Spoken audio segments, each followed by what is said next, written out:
انیس کے دو مصرے ہیں اور یاد رکھنے کے قابل ہیں۔ رسول نے پہلی نعت علی پڑھی، علی نے مصلی چھوڑا، کہا قمبر میری سواری لاؤ، میری سواری لاؤ۔ پھر انیس کہتے ہیں کہ قمبر سے کہا کہ میرا رہوار لے کر آ، قمبر سے کہا کہ میرا رہوار لے کر آ، بھائی پکارتے ہیں میری ذوالفقار لا، بھائی پکارتے ہیں میری ذوالفقار لا۔ دوسری نعت علی رکاب میں پڑھ، تیسری نعت علی، علی یہ کہتے ہوئے داخل ہوئے غلام کے کاندھے پہ ہاتھ رکھ کے کہ یا رسول اللہ غلام حاضر ہے، یا رسول اللہ غلام حاضر ہے۔ بھائی رسول کی غلامی کے لیے کم از کم علی چاہیے۔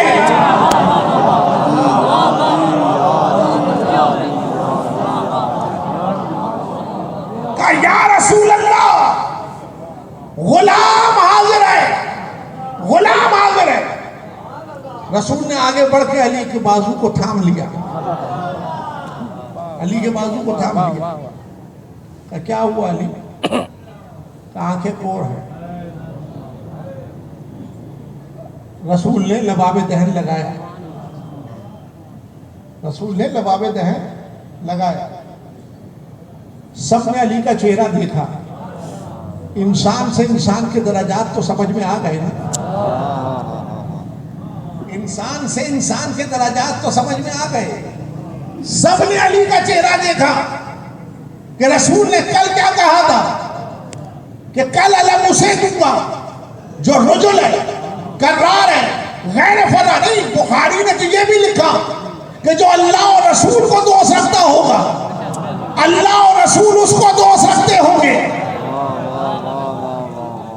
جو اللہ اور رسول کو دوست رکھتا ہوگا اور اللہ اور رسول اس کو دوست رکھتے ہوں گے۔ علی کو علم دیا۔ اب مجھے نہیں معلوم کہ لکڑی کہاں سے آئی تھی، پھریرا کہاں سے آیا تھا، لیکن جس ہاتھ میں آ جائے، جس ہاتھ میں آ جائے تو وہ علم کیا ہے؟ وہ علم سمجھو۔ شبلی نعمانی نے لکھا اپنی کتاب الفاروق میں کہ خلیفہ اول بارہا کہا کرتے تھے کہ ہاں اس دن ہمیں بھی رشک ہوا تھا، کاش علم ہم کو مل جاتا، کاش علم ہم کو مل جاتا۔ تو میرے عزیز ان کے رشک نے یہ بتایا کہ کل کا مطلب یہ نہیں کہ فقط کل ایک دن کے لیے، بلکہ رسول نے کہا دیکھو کل میرا علم جس کے ہاتھوں میں ہوگا، حشر کے میدان میں بھی میرا علم اسی کے ہاتھوں میں ہوگا۔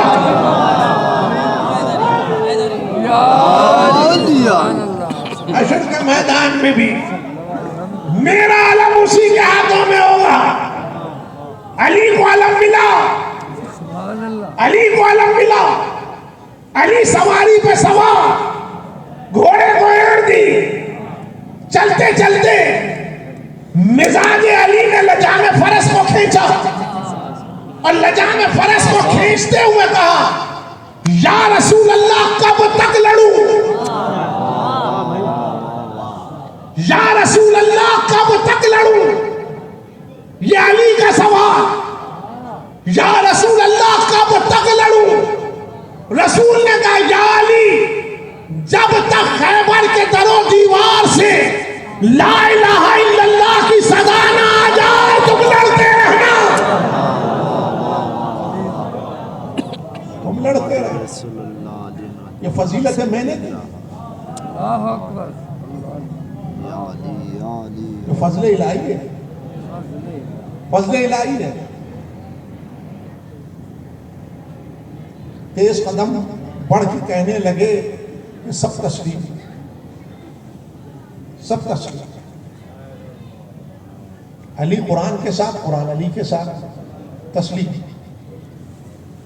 انبیاء کی چال چاہا و شباہت علی میں تسلیم۔ علی کو رسول سے وہی نسبت جو ہارون کو موسیٰ سے تھی، تسلیم۔ علی نور رسالت کا حصہ ہے تسلیم. ٹھیک. علی کو خیبر میں علم ملا تسلیم. ایک ایک منزل تسلیم تسلیم تسلیم. لیکن جب حسد چونٹی کی چال چلتا ہے،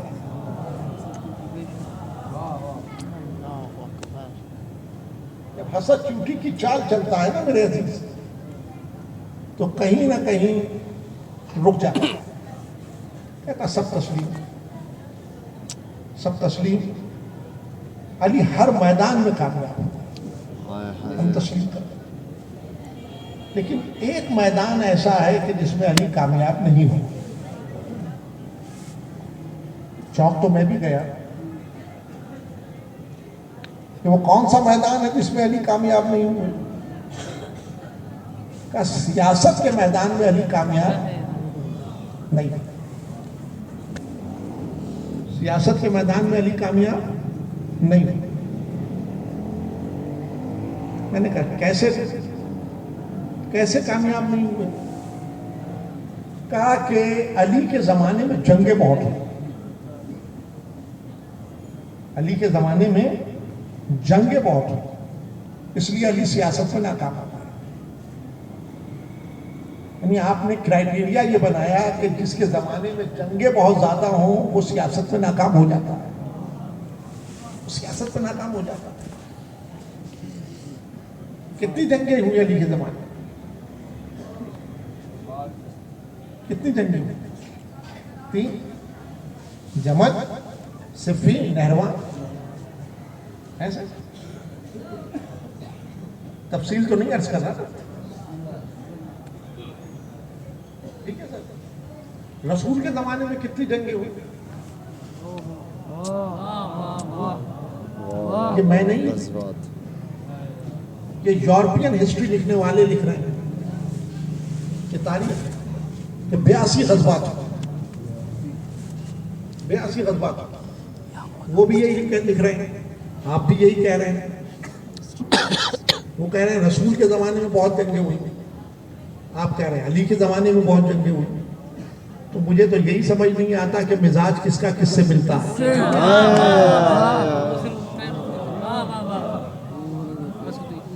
مزاج کس کا کس سے ملتا ہے.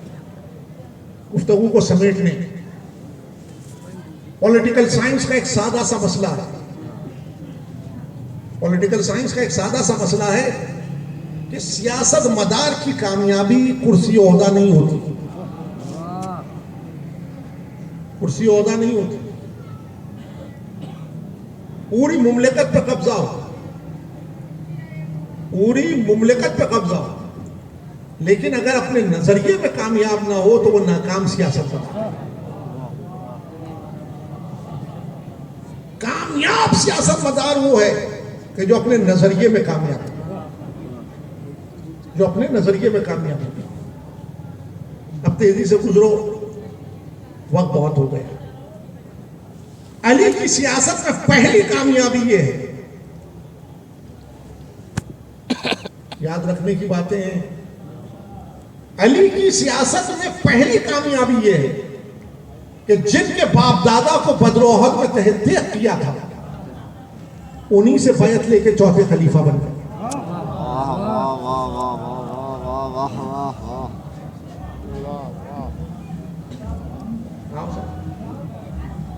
جن کے باپ دادا کو بدر و احد میں تحقیق کیا تھا انہی سے بیعت لے کے چوتھے خلیفہ بن گئے. اور جب علی خلیفہ بنے تو علی نے ہیومن رائٹس کا علم بلند کیا. علی نے کسی صحابی کو شہر بدر نہیں کیا. اوروں کے حال کا بھی مشاہدہ کرو. علی نے کسی ام المومنین کو حج کرنے سے نہیں روکا. علی نے کسی کو ہاؤس اریسٹ نہیں کیا. اگر ہاؤس اریسٹ کرتے تو میدان تک نہ آتی. علی نے حقوق انسانی کے علم کو بلند کیا. علی کے زمانے میں کسی پہ کوئی پابندی نہیں تھی. کیا سیاست سیاست. اور کیا چاہیے سیاست میں کام؟ اور کیا چاہیے؟ علی کی سیاست میں کامیابی دیکھنا ہے. آؤ میں دکھاؤں، آؤ میں دکھاؤں. ادھر مخالف نے دولت تقسیم کی، مال تقسیم کیا، اپنی دولتیں بے بہا خزانوں کو بہانے کے باوجود وہ اپنا نام 5ویں خلیفہ کی حیثیت سے شامل نہ کرا سکا. اور علی کی سیاست میں کامیابی کا عالم یہ ہے کہ خلافت راشدہ کو اپنے نام پر ختم کر دیا. اور اس سے بڑھ کے سیاست میں کامیابی. اب رہا وہ مسئلہ کہ جنگیں بہت ہوئی، تو جاؤ شبلی کو پڑھو، شبلی کو پڑھو. شبلی نے لکھا کہ ان سے غلطی ہو گئی تھی،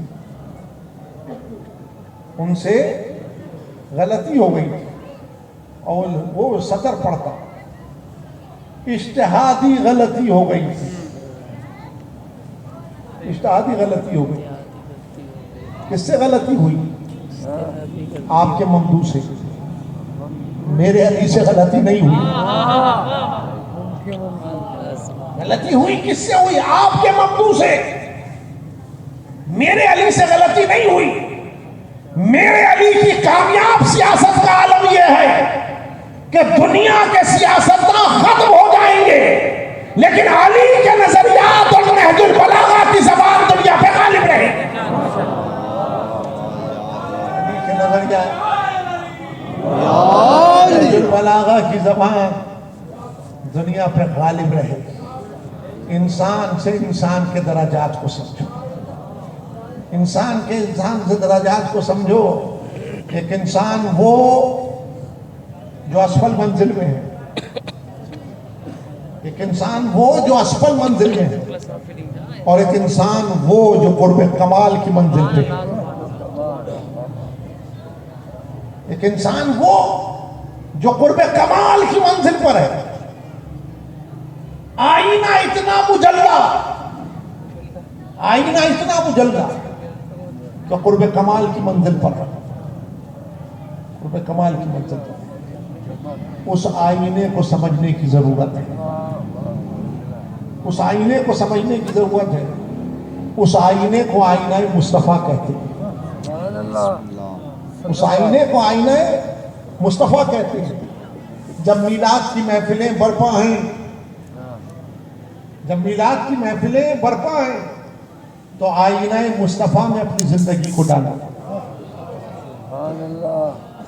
آئینہ مصطفیٰ میں اپنی زندگی کو ڈالو تاکہ تمہاری زندگی مجلہ ہو جائے، تمہاری زندگی مجلہ ہو جائے. اس آئینے میں دیکھو رسول کس کے لیے کھڑے ہوتے ہیں. اس آئینے میں دیکھو رسول کس کے لیے کھڑے ہوتے ہیں. اس آئینے میں دیکھو رسول کس کے لیے خطبہ چھوڑ دیتے ہیں. اس آئینے میں دیکھو رسول کس کو زانوں پہ بٹھاتے ہیں. اس آئینے میں دیکھو کہ کس کو رسول سینے سے لگا کے کہتے ہیں احب اللہ من احب الحسین. پروردگار تو اس سے محبت رکھ جو حسین سے، جو حسین سے محبت. دن گزر گئے، 8ویں کی شب گزر رہی ہے، میرے 11ویں امام سے منسوب ہے. 2 جملے تو سنو، 2 جملے تو سنو. 232 ہجری دنیا میں آئے ہیں، 260 ہجری ہے کہ شہادت ہے، 254 ہجری ہے 22 برس کا سن ہے کہ جب منصب امامت کے اوپر تشریف فرما. کل مدت امامت 6 برس ہے، اور 6 برس امامت اور 6 برس زندہ. 6 برس امامت کے ہیں اور 6 برس زندان کے. لیکن زندان میں احمد بن اسحاق جب ملاقات کے لیے پہنچا، احمد بن اسحاق جب ملاقات کے لیے پہنچا زندان بان سے کہتا ہے یہ کیسا زندان ہے جہاں انسان ایستادہ کھڑا نہیں ہو سکتا، سیدھا کھڑا نہیں ہو سکتا۔ 6 برس وہاں میرا سید و سردار قید رہا۔ تو زندان بان نے کہا کہ یہ تو عباسی خلیفاؤں کے وقتی ٹھہرنے کی جگہ ہے، ساتھ دجلہ بہتا ہے، کشتی میں بیٹھ کے جب اوپر سے فوجیں حملہ کرتی ہیں تو کشتی میں بیٹھ کے دریا کو پار کرتا۔ اس مقام پر 6 برس میرا مولا قید رہا۔ اور پھر احمد بن اسحاق نے جب ملاقات کی تو کہا لاؤ فضل بن شہزان نے جو 180 کتب مرتب کی ہیں وہ لاؤ اور اصول کا معائنہ کیا، مہر تصدیق سب کی۔ اور راوی کہتا ہے کہ ربیع الاول کی پہلی تاریخ تھی کہ جب میرے آقا کو زہر دیا گیا۔ آج ربیع الاول کی 7ویں تاریخ ہے۔ راوی کہتا ہے 7 دن میرا مولا تڑپتا رہا، اور جب غش سے افاقہ ہوتا اور آنکھ کھلتی تو غلام سے کہتے کہ وہ جو مدائن سے خطوط آئے ہیں وہ ذرا لے کر آؤ، ان کا جواب دینا ہے۔ وہ جو یمن سے خطوط آئے ہیں ان کو لے کر آؤ، ان کا جواب دینا۔ دیکھو کوئی تشنا نہ رہ جائے، کوئی محروم نہ رہ جائے۔ یہ ہے میرا مولا، یہ ہے میرا مظلوم مولا۔ اور راوی کہتا ہے آخر شب مولا کے پاس 5 برس کا صاحبزادہ حضوری میں کھڑا ہوا تھا۔ 5 برس کا صاحبزادہ حضوری میں کھڑا ہوا تھا۔ غلام کہتا ہے کہ امام نے ایک مرتبہ پانی طلب کیا، شہزادے نے تیز قدم جا کر ساغر کو بھرا اور لا کے باپ کے ہاتھوں میں ساغر کو دیا۔ ہاتھوں میں راشا تھا، پانی نہ پی سکے۔ تصویر صبر بن کے حضرت حجت اپنی پدر کی حضوری میں کھڑے ہوئے تھے۔ سنو، حسن عسکری جب دنیا سے رخصت ہوئے تو شہزادے نے اس کو کفن دیا، اور جب جنازہ تیار کیا دروازہ کھلا اور بادشاہ کے لوگ آئے اور پتہ چلا کہ حسن عسکری دنیا سے رخصت ہو گئے ہیں، تو معتبر نے کہا یہ غسل و کفن کس نے دیا؟ غلام خاموش تھا۔ ایسے میں طبیبوں کو بلوا کے چہرے سے کفن کو ہٹا کے دکھایا گیا، کہا کہ تاکہ یہ اعلان ہو جائے کہ انہیں زہر نہیں دیا گیا ہے، یہ آپ طبعی موت مرے ہیں۔ مگر تاریخ میں ایسا جنازہ کسی کا نہیں اٹھا جیسا حسن عسکری کا اٹھا۔ جب زندان سے جنازہ باہر لایا گیا، سرمن راہ میں آواز گونج رہی تھی، ہائے ابن الرضا، ہائے